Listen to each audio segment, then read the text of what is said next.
Well, so far, if you compare with the previous Prime Minister, I think he's done better. He's done better. But in terms of meeting the aspirations of the people, I think he has not even come quarter of the way up.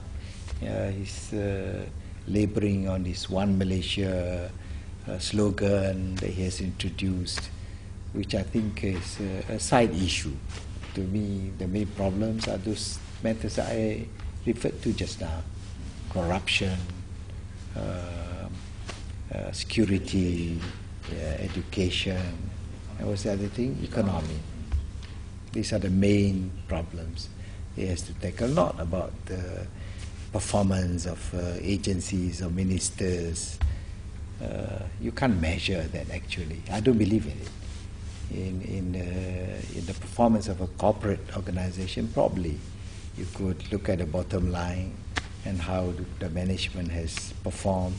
You could measure, but in the government service, it's very difficult to measure. You can only know in the 13th general election. You will know. Yeah, that's it.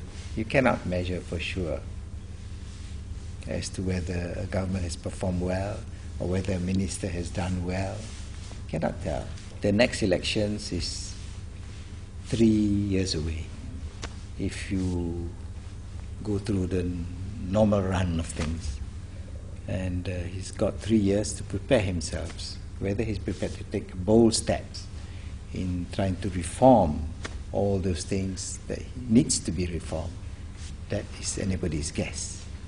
But if he does take drastic action, sack people who are corrupt, put them in jail and spruce things up so that people will get what they want. In other words, the delivery system is improved tremendously, then I think people will respond to them. Because looking at I'm just basing on what I hear, what I see.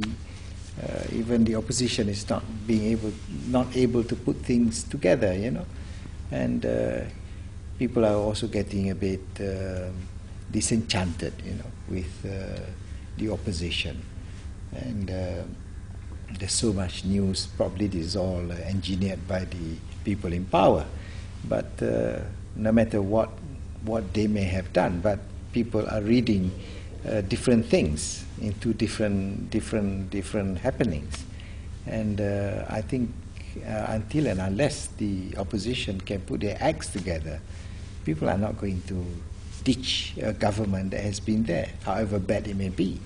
Although it will be much better for the government if they are able to take bold, drastic actions in response to what the people have been signaling to them. Sarawak election? Sarawak election is so far away. I say that simply because it's so difficult to penetrate into Sarawak.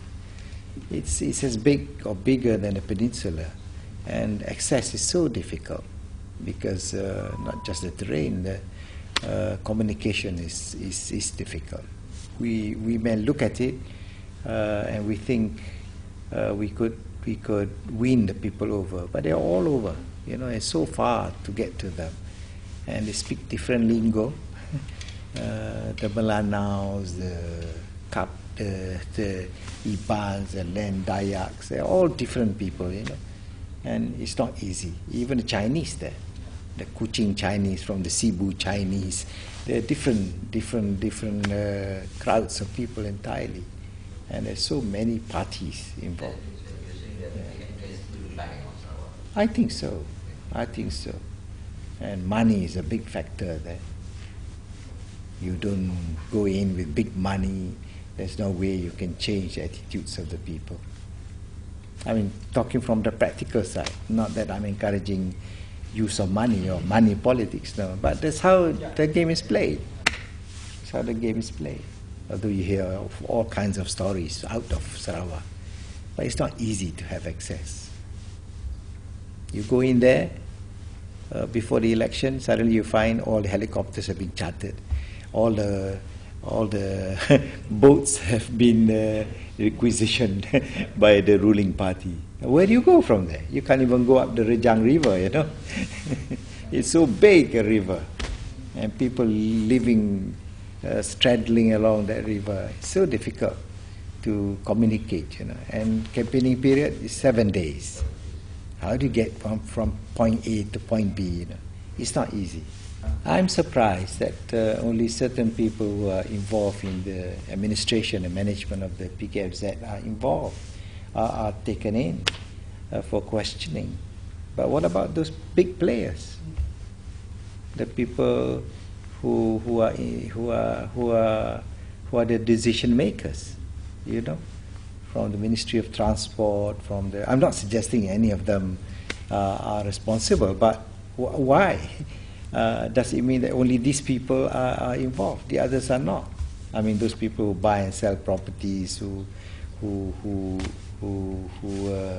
are involved in the development of the port.